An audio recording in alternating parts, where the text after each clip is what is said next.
Vai no valsts darba inspekcijas ir jābaidās? Noteikti nē, ja jūsu darba aizsardzības sistēma ir sakārtota. Tātad pirmais, kas ir jāzina, ja atnāk valsts darba inspekcija, viņi noteikti stādīsies priekšā. Viņi pateiks, kā viņu sauc, no kurienes viņi ir ieradušies un ka viņi ir atnākuši pārbaudē. Viņi noteikti uzdos dažādus jautājumus, lai jums uzrāda darba aizsardzības žurnālus, lai jūs uzrāda darba aizsardzības dokumentus.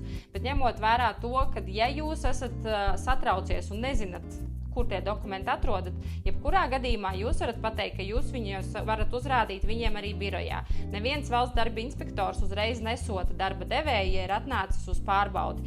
Darba devējam vienmēr ir iespēja pēc tam iesniegt klāt dokumentus, kurus viņš tajā brīdī nav atradis. Tāpēc neuztraucaties un nebaidieties no pārbaudēm. Tas nenovedīs uzreiz pie soda.